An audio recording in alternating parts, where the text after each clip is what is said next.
ഒരേ ഒരു മഹാശക്തി എന്ന് സ്വയം അഹങ്കരിച്ചിരുന്ന അമേരിക്കയ്ക്ക് ചരിത്രത്തിലെ ഏറ്റവും വലിയ നാണക്കേടുണ്ടായിരിക്കുകയാണ്. ഇറാനെ തകർക്കാൻ പോയ അമേരിക്കൻ പ്രസിഡന്റ് ഡൊണാൾഡ് ട്രംപിന്റെ പത്തി ഒടുവിൽ ദയനീയമായിട്ട് താഴ്ന്നിരിക്കുന്നു. സൂപ്പർ പവർ എന്ന് വിളിക്കപ്പെടുന്ന US ഒടുവിൽ ഇറാന് മുന്നിൽ മുട്ടുമടക്കിയിരിക്കുന്നു. എങ്കിലും യുദ്ധം അവസാനിച്ചോ എന്നൊരു ചോദ്യമാണ് ബാക്കി നിൽക്കുന്നത്. ഒപ്പിട്ടെങ്കിലും ഏത് നിമിഷവും യുദ്ധം നടക്കാം എന്ന രീതിയിലേക്കാണ് ഈ കാര്യങ്ങളുടെ പോക്ക്. ട്രംപ് ഇറാനുമായിട്ട് അപ്രതീക്ഷിത സമാധാന കരാറിൽ ഒപ്പുവെച്ചതോടെ മിഡിൽ ഈസ്റ്റിൽ ഇസ്രായേൽ പൂർണ്ണമായിട്ടും ഒറ്റപ്പെടുന്ന തരത്തിലുള്ള വൻ രാഷ്ട്രീയ മാറ്റങ്ങളാണ് രൂപപ്പെടുന്നത്. ഇറാന്റെ ആണവ സൈനിക ശക്തിയെ തകർക്കാൻ ട്രംപ് ഒപ്പം നിൽക്കുമെന്ന് കരുതിയ ഇസ്രായേൽ പ്രധാനമന്ത്രി ബെഞ്ചമിൻ നെതന്യാഹുവിനെ അക്ഷരാർത്ഥത്തിൽ ഞെട്ടിച്ചുകൊണ്ടാണ് US ഈ ഒരു ചുവടുമാറ്റം നടത്തിയിരിക്കുന്നത്. അതും അമേരിക്കയുടെ ചരിത്രത്തിലെ തന്നെ ഏറ്റവും വലിയൊരു ചുവടുമാറ്റങ്ങളിൽ ഒന്നായിട്ട് ഇതിനെ വിലയിരുത്താം. ഫ്രാൻസിലെ വേഴ്സിയ കൊട്ടാരത്തിൽ വെച്ച് നടന്ന G7 ഉച്ചകോടിക്കിടെയാണ് ഡൊണാൾഡ് ട്രംപും ഇറാന്റെ പ്രസിഡന്റ് മസൂദ് പെസഷ്ക്യാനും തമ്മിൽ ചരിത്രപരമായിട്ടുള്ള പ്രാഥമിക സമാധാന കരാർ ഒപ്പുവെക്കപ്പെട്ടത്. ഇതോടെ ഇറാന് മേലുള്ള നാവിക ഉപരോധം പിൻവലിക്കാനും തന്ത്രപ്രധാനമായ ഹോർമുസ് കടലിടുക്ക് അന്താരാഷ്ട്ര കപ്പൽ ഗതാഗതത്തിനായിട്ട് തുറന്നു കൊടുക്കാനും അമേരിക്ക സമ്മതിച്ചു. യുദ്ധത്തിന്റെ ഭാഷ മാത്രം സംസാരിച്ചിരുന്ന ട്രംപ് പെട്ടെന്ന് ഇറാനോട് മൃദു സമീപനം സ്വീകരിച്ചത് അന്താരാഷ്ട്ര നിരീക്ഷകരെ പോലും അത്ഭുതപ്പെടുത്തിയിട്ടുണ്ട്. ഇറാൻ ഭരണകൂടത്തെ ചർച്ചകളിൽ വളരെ യുക്തിസഹമായിട്ട് പെരുമാറുന്ന നല്ല മനുഷ്യൻ എന്നാണ് ട്രംപ് വിശേഷിപ്പിച്ചത്. ട്രംപിന്റെ ഈ ഒരു ഭാവമാറ്റം ഇറാന്റെ നയതന്ത്ര വിജയമായിട്ടാണ് വിലയിരുത്തപ്പെടുന്നത്. എന്നാൽ ഈ കരാറിലൂടെ ഏറ്റവും ചതിക്കപ്പെട്ടത് മറ്റാരുമല്ല, അമേരിക്കയുടെ പണ്ടേയുള്ള വിശ്വസ്ത പങ്കാളിയായ ഇസ്രായേലാണ്. ഇറാന്റെ ആണവ മോഹങ്ങളെ എന്നേക്കുമായിട്ട് അവസാനിപ്പിക്കാൻ ട്രംപിന്റെ സൈന്യം തങ്ങൾക്കൊപ്പം ചേരുമെന്ന് ഇസ്രായേൽ പ്രധാനമന്ത്രി ബെഞ്ചമിൻ നെതന്യാഹു ഉറച്ചു വിശ്വസിച്ചിരുന്നു. എന്നാൽ ഇസ്രായേലിനെ പൂർണ്ണമായിട്ടും ഇരുട്ടിൽ നിർത്തിക്കൊണ്ടാണ് ട്രംപ് ഇറാനുമായി ഈ ഒരു ധാരണയിലെത്തിയത്. കരാർ ഒപ്പിടുന്നതിന് തൊട്ടു മുൻപ് വരെ അതിന്റെ അന്തിമ രൂപം നെതന്യാഹുവിനോട് പങ്കുവെക്കാൻ പോലും ട്രംപ് തയ്യാറായില്ല എന്നത് ഇസ്രായേലിനെ വല്ലാതെ പ്രകോപിപ്പിച്ചിട്ടുണ്ട്.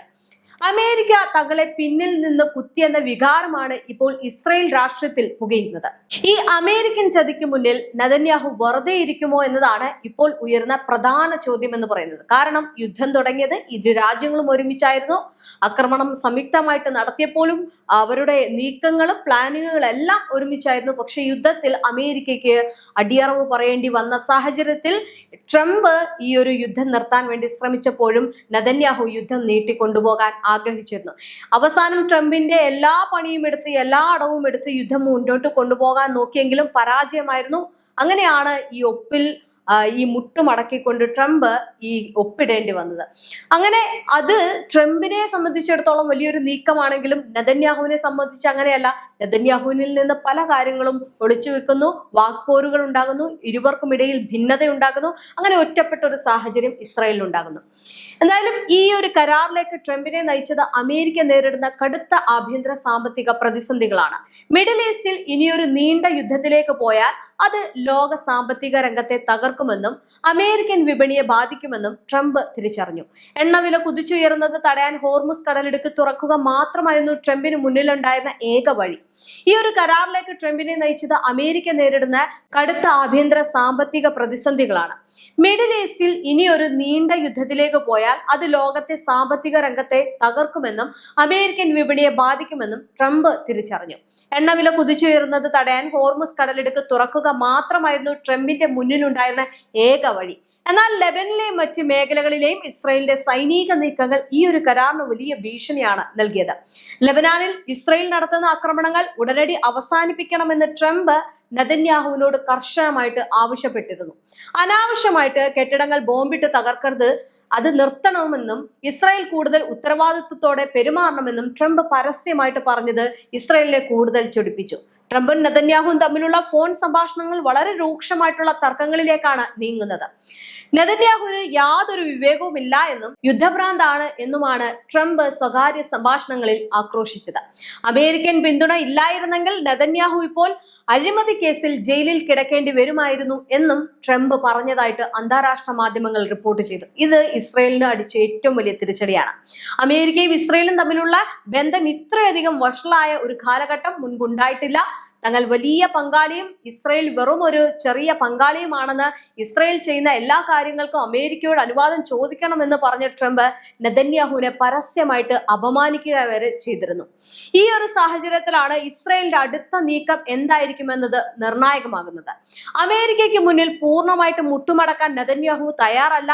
ഈ പോരാട്ടം ഇവിടെ അവസാനിക്കുന്നില്ല എന്നും ഞങ്ങൾ അതീവ ജാഗ്രതയോടെ മുന്നോട്ട് പോകുമെന്നുമാണ് നെതന്യാഹു ഇസ്രയേൽ ജനതയ്ക്ക് നൽകിയ സന്ദേശം. ലെബനാന്റെ അതിർത്തികളിൽ ഇസ്രയേൽ നിർമ്മിച്ച ബഫർ സോണുകളിൽ നിന്നും സൈന്യത്തെ പിൻവലിക്കാൻ ഇസ്രയേൽ ഇതുവരെ തയ്യാറായിട്ടില്ല. തങ്ങൾ പിടിച്ചെടുത്ത ലെബനാൻ മണ്ണിൽ തുടരുമെന്നാണ് ഇസ്രയേൽ ക്യാബിനറ്റിന്റെ തീരുമാനം. ഇത് അമേരിക്കയും ഇറാനും തമ്മിലുള്ള കരാറിലെ പ്രധാന വ്യവസ്ഥ ലംഘിക്കുന്നതിന് തുല്യമാണ്. ഇറാനെ ഒറ്റയ്ക്ക് നേരിടേണ്ടി വന്നാലും ഇസ്രയേൽ അതിന് മടിക്കില്ല എന്നുള്ള സൂചനയാണ് നെതന്യാഹു തന്റെ സുരക്ഷാ കൗൺസിലിന് നൽകിയിരിക്കുന്നത്. ആവശ്യമെങ്കിൽ ഇറാനെതിരെ ഒറ്റയ്ക്ക് സൈനിക നീക്കം നടത്താൻ ഇസ്രയേൽ പദ്ധതിയിടുന്നുണ്ട്. അമേരിക്കയെ ആശ്രയിക്കാതെ സ്വന്തം നിലയിൽ ഇറാൻ ആണവ നിലയങ്ങളെ ആക്രമിക്കാനുള്ള പ്ലാൻ ബി ഇസ്രയേൽ സജീവമാക്കുമെന്നും പറയുന്നുണ്ട്. ഇറാനെ ഒറ്റയ്ക്ക് നേരിടേണ്ടി വന്നാലും ഇസ്രയേൽ അതിന് മടിക്കില്ല എന്ന സൂചനയാണ് നെതന്യാഹു തന്റെ സുരക്ഷാ കൗൺസിലിന് നൽകിയിരിക്കുന്നത്. ആവശ്യമെങ്കിൽ ഏത് നിമിഷവും ഇറാനെതിരെ ഞങ്ങൾ പൊരുതുമെന്നാണ് പറയുന്നത്. അത് മാത്രമല്ല, ഇനി ഒരു രാജ്യങ്ങളെയും ആശ്രയിക്കുന്നില്ല എന്നുള്ള കാര്യം വളരെ വ്യക്തമായിട്ട് നെതന്യാഹു പറയുകയാണ്. ഈ ഒരു പുതിയ സമാധാന കരാർ വെറുമൊരു താൽക്കാലിക പ്രതിഭാസമാണെന്ന് കരുതുന്നവരും കുറവല്ല. വരാനിരിക്കുന്ന 60 ദിവസത്തെ ചർച്ചകൾ വളരെ നിർണായകമാണ്. ഇറാന്റെ ആണവ പദ്ധതി പൂർണ്ണമായി നിർത്തലാക്കാതെ ഉപരോധങ്ങൾ പൂർണ്ണമായി നീക്കാൻ അമേരിക്കൻ കോൺഗ്രസ് സമ്മതിക്കില്ല. അതുകൊണ്ട് തന്നെ എപ്പോൾ വേണമെങ്കിലും ഈ ഒരു കരാർ തകരാം. ഈ ഒരു കരാർ പൊളിക്കൽ ഇസ്രയേലിന്റെ രഹസ്യാന്വേഷണ ഏജൻസി ആയിട്ടുള്ള മൊസാദും വലിയ നീക്കങ്ങൾ നടത്തുന്നുണ്ട്. അമേരിക്കയിലെ ട്രംപ് വിരുദ്ധ ലോബികളെയും ഇനി ഹാൻഡ് ലൈനർമാരെയും സ്വാധീനിച്ച് കരാർ അട്ടിമറിക്കാനാണ് ഇസ്രയേലിന്റെ ശ്രമം. വരാനിരിക്കുന്ന ദിവസങ്ങളിൽ മിഡിൽ ഈസ്റ്റിൽ പുതിയൊരു രഹസ്യ നീക്കങ്ങളും സൈനിക ഏറ്റുമുട്ടലുകളും ഉണ്ടാകാൻ ഇത് കാരണമായേക്കാം. ചുരുക്കത്തിൽ ട്രംപിന്റെ ഈ ഒരു പിന്മാറ്റം താൽക്കാലികമാണോ അതോ മിഡിൽ ഈസ്റ്റിലെ പുതിയൊരു യുഗത്തിന്റെ തുടക്കമാണോ എന്നത് കണ്ടറിയണം. എന്തായാലും അമേരിക്കൻ ചതിക്ക് മുന്നിൽ കയ്യും കെട്ടി നോക്കിയിരിക്കാൻ ബെഞ്ചമിൻ നെതന്യാഹു ഒരിക്കലും തയ്യാറല്ല. ലോകത്തെ പുതിയൊരു യുദ്ധത്തിലേക്ക് തള്ളിവിടാൻ കെൽപ്പുള്ള ഇസ്രയേലിന്റെ അടുത്ത മാസ നീക്കം എന്തായിരിക്കുമെന്നാണ് ഈ രാഷ്ട്രീയ നിരീക്ഷകർ നോക്കിക്കാണുന്നത്. എന്നാൽ ഈ ഒരു ശാന്തത ഇപ്പോൾ ഒപ്പിട്ട് വലിയ രീതിയിലുള്ള സമാധാനം കൊണ്ടുവന്നിരിക്കുന്ന ഈ ഒരു ശാന്തത ഒരു കൊടുങ്കാറ്റിന് മുൻപുള്ളതാണ് എന്നാണ് അന്താരാഷ്ട്ര പ്രതിരോധ വിദഗ്ധർ ഒരേ സ്വരത്തിൽ മുന്നറിയിപ്പ് നൽകുന്നത്. അമേരിക്കയും ഇറാനും തമ്മിൽ ഒപ്പിട്ട ഈ ഒരു കരാർ വെറുമൊരു കടലാസ് കഷ്ണം മാത്രമായി ഏത് നിമിഷവും മാറിയേക്കാം. കാരണം ഇറാന്റെ ആണവായുധ മോഹങ്ങൾ പൂർണ്ണമായിട്ടും അവസാനിക്കാതെ ഇസ്രയേലിന് ഒരിക്കലും സമാധാനമായിട്ട് ഉറങ്ങാൻ കഴിയില്ല. സിറിയയിലും ലബനാനിലും ഇറാന്റെ പിന്തുണയോടെ പ്രവർത്തിക്കുന്ന സായുധ ഗ്രൂപ്പുകൾക്ക് മേൽ ഇസ്രയേൽ നടത്തുന്ന വ്യോമാക്രമണങ്ങൾ ഇപ്പോഴും തുടരുകയാണ്. ഇത് വിരൽ ചൂണ്ടുന്നത് ഒരേ ഒരു കാര്യത്തിലേക്ക് മാത്രമാണ്, ഈ ഒരു സമാധാനം താൽക്കാലികം മാത്രമാണ് എന്നുള്ളതിലേക്ക്. അമേരിക്കയുടെ പിൻബലമില്ല എങ്കിലും ഇറാന്റെ ആണവ നിലയങ്ങൾക്ക് നേരെ ഒറ്റയ്ക്ക് ഒരു മിന്നലാക്രമണം നടത്താൻ ഇസ്രയേൽ പ്രതിരോധ സേനയായ IDFും രഹസ്യാന്വേഷണ ഏജൻസി ആയിട്ടുള്ള മൊസാദും തങ്ങളുടെ പ്ലാൻ ബി സജീവമാക്കി കഴിഞ്ഞിട്ടുണ്ട്. ഒരു വശത്ത് ചർച്ചകൾ പുരോഗമിക്കുമ്പോഴും മറുവശത്ത് ഇറാന്റെ മിസൈൽ യൂണിറ്റുകൾ അതീവ ജാഗ്രതയിലാണ്. തങ്ങളുടെ അതിർത്തി ലംഘിക്കാൻ ശ്രമിച്ചാൽ ഇസ്രയേലിനെ ഭൂമുഖത്ത് നിന്ന് തുടച്ചു നീക്കുമെന്നാണ് ഇറാന്റെ സൈനിക തലവന്മാരുടെ ഭീഷണി. അതുകൊണ്ട് തന്നെ മിഡിൽ ഈസ്റ്റിലെ സൈനിക താവളങ്ങളിലെല്ലാം ഇപ്പോൾ തോക്കിന്റെ ട്രിഗറുകളിലാണ് സൈനികരുടെ വിരൽ അമർന്നിരിക്കുന്നത്. ഏത് നിമിഷവും ആ കാര്യം സംഭവിക്കാം, അല്ലെങ്കിൽ യുദ്ധം നടക്കാം എന്ന രീതിയിലേക്ക് തന്നെ പോവുകയാണ്. ഒട്ടും പിന്മാറാതെ നെതന്യാഹു നിൽക്കുമ്പോൾ ഭൂമുഖത്ത് തന്നെ തുടച്ചു നീക്കുമെന്ന് പറഞ്ഞുകൊണ്ടാണ് ഇറാൻ നിൽക്കുന്നത്. അതുകൊണ്ട് ഈ ഒരു കാര്യം എന്ന് പറയുന്നത് വളരെ നിർണായകമാണ്. ഏത് നിമിഷവും മിഡിൽ ഈസ്റ്റിനെ വീണ്ടും യുദ്ധഭീതിയിലാക്കുന്ന രീതിയിലേക്ക് യുദ്ധം പൊട്ടിപ്പുറപ്പെടാം എന്നുള്ള രീതിയിലേക്കാണ് കാര്യങ്ങളുടെ പോക്ക്.